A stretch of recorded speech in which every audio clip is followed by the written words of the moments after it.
غمخاری ایک ایسا لفظ ہے کہ جس کے شاید معنی ہمارے کچھ دوستوں کو نہ آتے ہوں۔ غمخاری کا مطلب ہوتا ہے غم بٹانا، کسی کے ساتھ غم کے موقع پر کھڑے رہنا، ساتھ دینا۔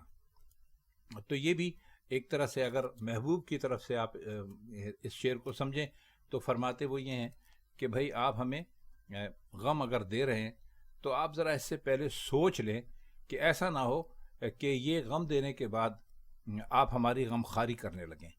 اب غمخواری کرنے کا مطلب یہ ہے کہ آپ ہمارے دوست بن جائیں گے، کیونکہ غمخواری ہمیشہ دوست کرتا ہے، اور دوست بن جائیں گے تو ہماری دلی مراد پوری ہو جائے گی، جو کہ ہم سمجھتے ہیں کہ آپ پوری نہیں کرنا چاہتے۔ تو اگر آپ ہمیں غم دیں گے تو پھر یاد رکھیے آپ کو ہمارا دوست بھی بننا پڑے گا۔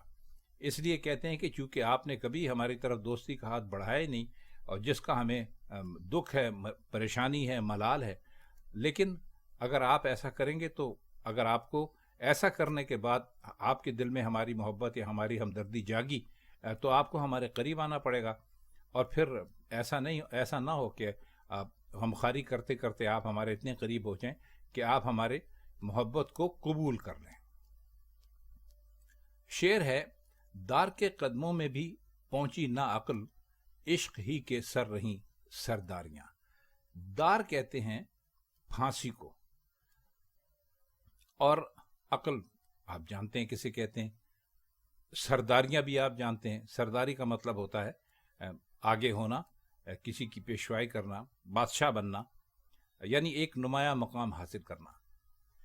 اب اس شعر میں ایک بہت مزے کی بات انہوں نے یہ کہی ہے کہ عشق جو ہوتا ہے وہ جب حسن کے اوپر اپنے آپ کو وار دیتا ہے، جب وہ حسن کے لیے اپنا سب کچھ ختم کر دیتا ہے تو وہ کچھ سوچتا نہیں ہے، اور چونکہ سوچنے کے لیے عقل کی ضرورت ہوتی ہے اس لیے وہ عقل استعمال نہیں کرتا، بس اس کو تو محبوب کے اوپر اپنی جان فدا کر دینے، اپنی جان قربان کر دینے سے ہی مطلب ہوتا ہے۔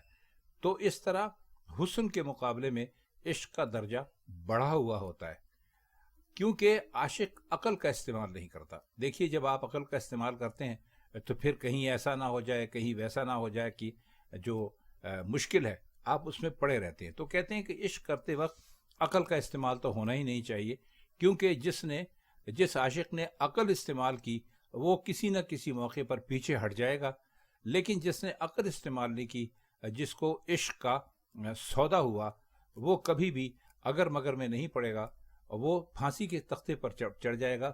تو اس لیے عشق میں عقل کا کوئی کام ہے ہی نہیں، اس لیے عشق کرنے والوں کو عقل سے کوئی کام نہیں لینا چاہیے، ورنہ عشق کے سر پر جو سرداری ہے، سرداری کا جو تاج ہے وہ ختم ہو جائے گا۔ اس لیے عشق کرتے وقت ہمیشہ اپنے آپ کو عقل سے دور رکھنا چاہیے۔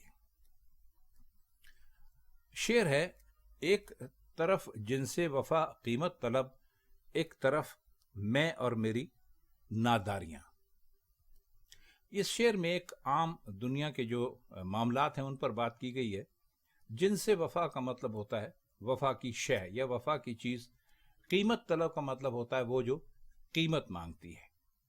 تو فرماتے یہ ہیں کہ اب آج کل کے وقت میں اگر آپ دیکھیں تو جو وفا کی جنس ہے وہ بھی بکنے لگی ہے، یعنی آپ کو محبوب کی اگر محبت چاہیے، محبوب کی محبت کی آپ کو طلب ہے، تو آپ کو وہ پیسہ خرچ کرنے سے، قیمت لگانے سے مل سکتی ہے۔ آپ کے ہمارے سامنے بیشتر ایسے معاملات آتے رہتے ہیں کہ جس میں لوگوں نے اپنی محبت پانے کے لیے، یا وہ جس کے ساتھ زندگی گزارنا چاہتے تھے یا وقتی دوستی کرنا چاہتے تھے، اس کے لیے انہوں نے پیسہ دیا اور انہوں نے وہ خرید لی۔ تو وہ کہتے ہیں کہ میں تو ایک عاشق ہوں، میرے پاس تو ناداری کے علاوہ کچھ نہیں۔ ناداری کا مطلب ہوتا ہے کچھ نہ ہونا، کچھ نہ رکھنا، نادار اسی کو کہتے ہیں۔ تو کہتے ہیں کہ یہاں پر تو محبت کے سودے چل رہے ہیں، محبت کے قیمتیں لگ رہی ہیں، تو میرے جیسے آدمی کی یہاں پر کیا قیمت ہو سکتی ہے؟ وہ جن سے وفا جو ہے وہ تو قیمت مانگ رہی ہے، ہمارے پاس تو کچھ بھی نہیں ہے سوائے محبت کے۔ تو ایک طرح سے حسرت کا اظہار کیا ہے کہ بھائی ہمارے پاس تو صرف ناداریاں ہیں، غریبی ہے، پریشانی ہے، پیسہ نہیں ہے کہ ہم پیسے سے آپ کی محبت خرید سکیں جیسے کہ دوسرے لوگ خرید رہے ہیں۔ شعر ہے، ہوتے ہوتے جان دوبھر ہو گئی، بڑھتے بڑھتے بڑھ گئیں بیزاریاں۔ غزل تقریباً اسی دکھ کے پوری کی پوری غزل موڈ میں کہی گئی ہے۔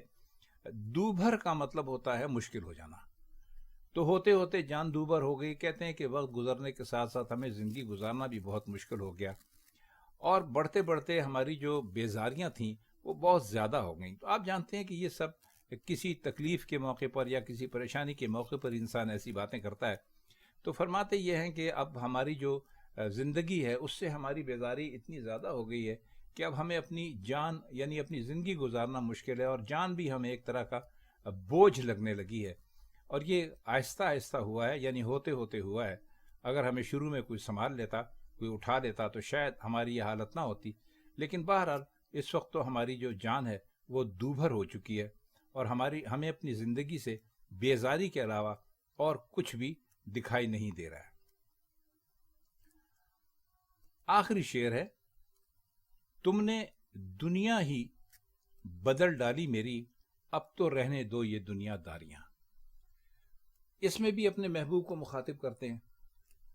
دنیا داری کا مطلب یہ ہوتا ہے دنیا کو دکھاوا کرنے کے لیے، دنیا کے سامنے دکھاوا کرنے کے لیے، یا کسی شخص کے سامنے دکھاوا کرنے کے لیے اس سے جھوٹ بولا جائے، وہ کام کیے جائیں جو کام کرنے کے لیے اندر سے من چاہتا نہیں ہے لیکن وہ کام کرتے ہیں۔